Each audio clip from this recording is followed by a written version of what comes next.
हाँ जी, बिस्मिल्लाहिर्रहमानिर्रहीम। ये नेक्स्ट न्यूमेरिकल है हमारा 15.7। इसमें नंबर ऑफ टर्म्स ये भी मैं कंटिन्यू था, तो मैं पॉज हो गया। तो ये है कि number of terms of the coil दिए हुए हैं और मैग्नेटिक फील्ड यानी मैग्नेटिक फील्ड बी दिया हुआ है, कितने टेस्ला का है, B is equal to 0.5 tesla. तो इतना है, गिवन है ये भी। Time, the coil is pulled out of the field in 1 second, यानी डेल टी जो है वो टाइम जो है that is equal to 1 second, 1.0 second, इतना दैट इज गिवन। इंड्यूस्ड कह रहा है कि find the induced EMF in the coil as it is pulled out of the field. जब ये इस कॉइल को फील्ड से बाहर ऐसे पुल किया जाता है तो उस वक्त फाइंड आउट करें, उस दौरान यानी कॉइल को मूव करवाया जाता है एक्चुअली, तो हो तो यही रहा ना। तो उस वक्त इंड्यूस्ड ईएमएफ यानी ईएमएफ फाइंड आउट करें, induced EMF which is equal to इसके ई के इक्वल होती है, दैट इज इक्वल टू वो कितनी होगी, that is given n into according to Faraday's law induced EMF किसके इक्वल होती है, n into del phi over del T. इसमें भी पहले हम डेल फाइव फाइंड आउट करेंगे b इंटू डेल ए वाले फार्मूला से। तो del phi will be equal to del phi is given, या यहीं से सीधा ही लगा लेते हैं इसमें ईएमएफ वाले में, इसी में फार्मूला में लगा लेते हैं। E is equal to n into del phi की जगह बी इंटू डेल ए लगा दो, बी इंटू डेल ए लगा दो, और नीचे डेल टी। तो इसमें लगाएं वैल्यूज़, n कितना है 10, b कितना है, b आपका है 0.5 टेस्ला,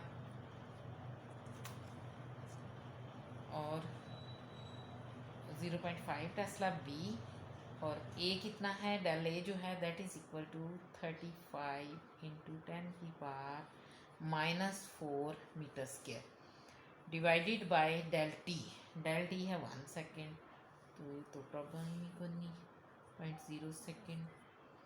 ये कैलकुलेशन इंतहाई आसान। ये क्या करेंगे आप, 10 को 0.5 से मल्टीप्लाई करेंगे तो ये आ जाएगा 5। 10 को 0.5 से मल्टीप्लाई करें ना तो 0.5 डिवाइडेड बाय वो आ जाता है 5 डिवाइडेड बाय 10, 10 से कैंसिल हो जाते 5 आ जाता है इसका आंसर। यानी इतने का आ गया 5, इतने इससे का मल्टीप्लाइड बाय 35 इंटू 10 की पावर -4। तो ये 35 को 5 से मल्टीप्लाई करो, क्या आता है 5 5 से 25, 5 इंटू 5 3 ज़ार 18, 18 प्लस 2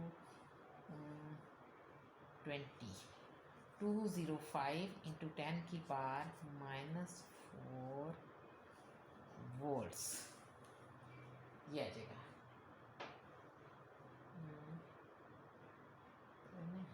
2.05 इंटू 10, 35 इंटू 10 की पावर -4 मीटर भी तो है ना साथ, 10 की पावर 4 मीटर। तो 20 इसको राउंड ऑफ करें, इसी को ना, इसको आप थोड़ा सा गलती है, ये 10 नहीं है ये, इंटू 0.5 इंटू 35,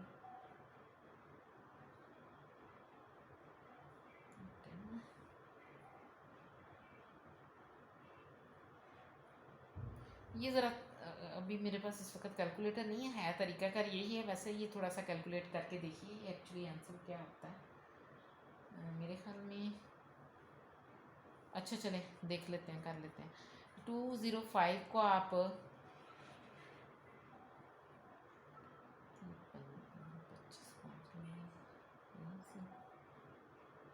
17 गलत था ये, हाँ 175 आता था ये ना, 175 इंटू 10 की पावर -4, ये मैंने ज़ुबानी कैलकुलेट किया, थोड़ा सा गलती लगी, इस तरह आता है। तो इंटू 10 की पावर -4 आप लोग कैलकुलेटर से ही करते हैं अक्सर, आप लोग ज़ुबानी कैसे ऐसे नहीं करते, कैलकुलेटर से नहीं गलत आता, सही आ जाएगा।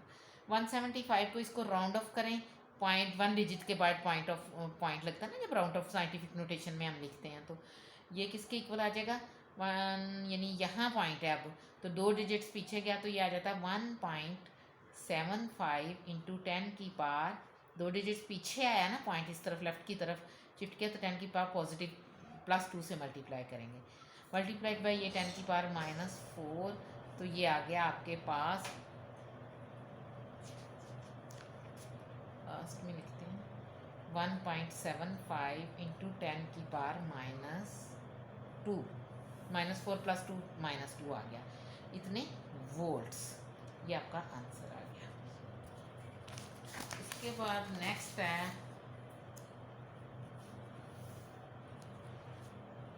नेक्स्ट क्वेश्चन है, और देखने आपकी 2 वीडियो से जाएंगी, नेक्स्ट है लास्ट क्वेश्चन है ये, an ideal step down transformer is connected to main supply of 240 volts, यानी उसमें जो मेन सप्लाई है प्राइमरी वोल्टेज जो है ना, जो उसको दी जाती है मेन सप्लाई, वो वीपी यानी primary voltage step down transformer की, that is equal to 240 volts है, ठीक है, स्टेप डाउन ट्रांसफार्मर है।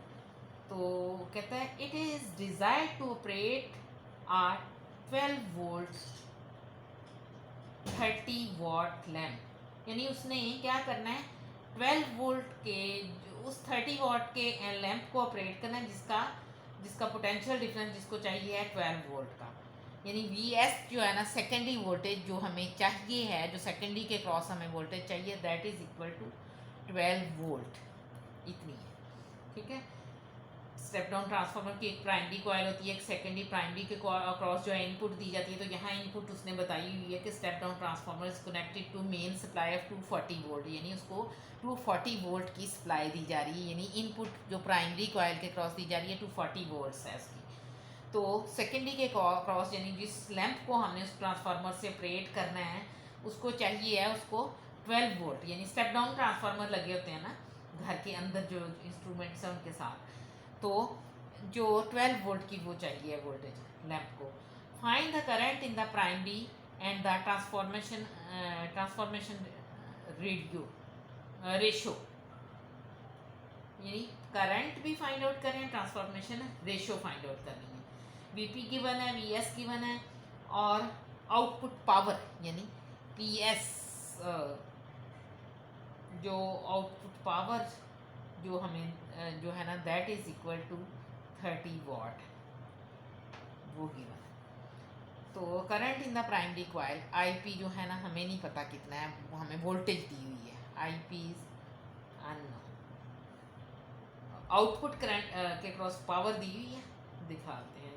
अब हम ट्रांसफॉर्मेशन रेशियो जो है ना that is number of turns of secondary over number of turns of primary के इक्वल होती है, दैट इज अननोन, वो भी अननोन है, वो भी हमें नहीं पता, आईपी नहीं पता, ये रेशियो नहीं पता, तो वी नो दैट वो हमारे ट्रांसफार्मर में ये ratio number of secondary coils over number of primary coils उसकी किसके इक्वल होता है, voltage across the secondary that is equal to voltage across the secondary over voltage across the primary, ये हमारी ट्रांसफार्मर की इक्वेशन है।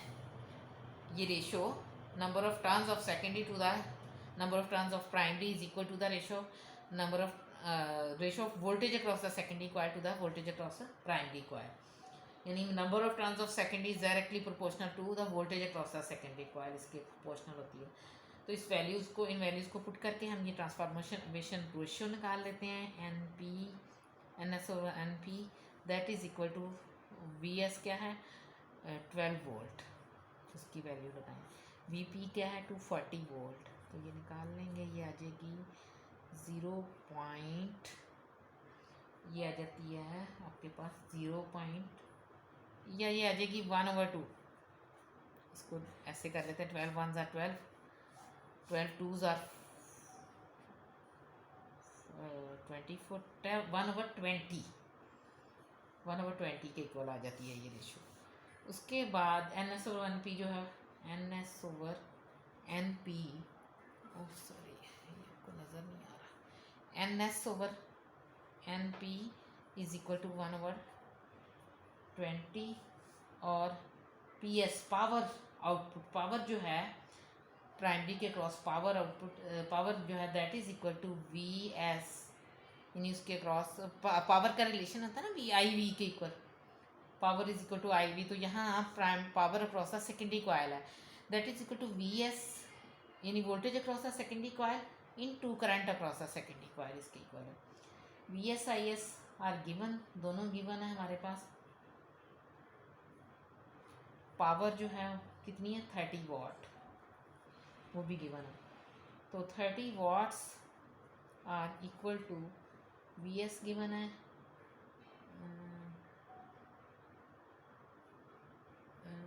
क्या है वी एस कितनी है 12 वोल्ट, सेकेंडरी के cross volt 12 volt. I S कितना है करंट अक्रॉस द सेकेंडरी, वो फाइंड आउट करना है हमें, वो हमें पता नहीं है, वो आई एस की वैल्यू फाइंड आउट करनी है। तो I S will be equal to 30 divided by 12, ये आ जाएगा 2.5 एम्पेयर आ जाता है। फॉर एन आइडियल ट्रांसफार्मर के लिए output power is equal to P in, यानी हमने क्या ये निकाली है P cross the secondary coil, हमने आउटपुट पावर निकाली है। तो for ideal transformer output power जो है ना वो that is equal to the input power. तो सो जो हमने पी आउटपुट पे हमने तो पी आउट निकाला ना, यानी for an ideal transformer P out is equal to P in, यानी output power is equal to input power, इसके इक्वल होती है। तो आउटपुट पावर हमें पता है पी आउट कितने चाहिए, बल्ब को जो पावर आउटपुट चाहिए थी वो 30 वाट है। इनपुट पावर हमारी कितनी है, जो power across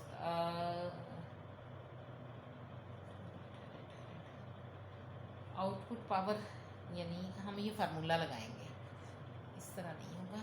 I S output power is equal to I S into V S, इसकी इक्वल होती है। इनपुट पावर क्या होगी, इनपुट प्राइमरी के क्रॉस देते हैं ना, तो प्राइमरी के क्रॉस करंट इंटू प्राइमरी के क्रॉस वोल्टेज वी पी, इस तरह होती है। तो यहाँ से आई एस वी एस की वैल्यू लगाएं। आई एस हमने निकाला है वो है 2.5 volt. Voltage across the secondary coil जो है वो 12 वोल्ट के इक्वल है, 12 वोल्ट के।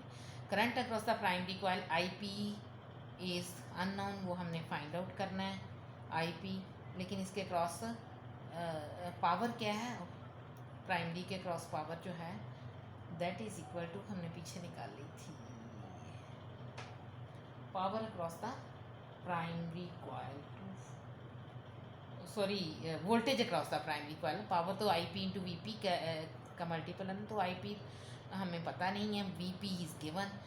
प्राइमरी के क्रॉस वोल्टेज वो है 240 वोल्ट, तो यहाँ से आई पी की वैल्यू निकाल लें। Current across the primary coil that is equal to 2.5 into 12 divided by 240 volts, तो किसके इक्वल आ जाएगा 0.125 एम्पेयर।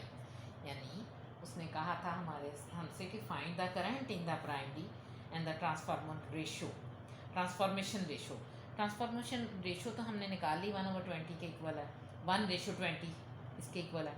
लेकिन करंट हमारा वो भी निकल आया प्राइमरी कॉइल के क्रॉस आई पी, यानी करंट जो है that is equal to 0.125 ampere. 0.125 ampere के, यानी 2.5 को 12 से मल्टीप्लाई करें, 240 से डिवाइड करें, तो ये इसके इक्वल आ जाएगा।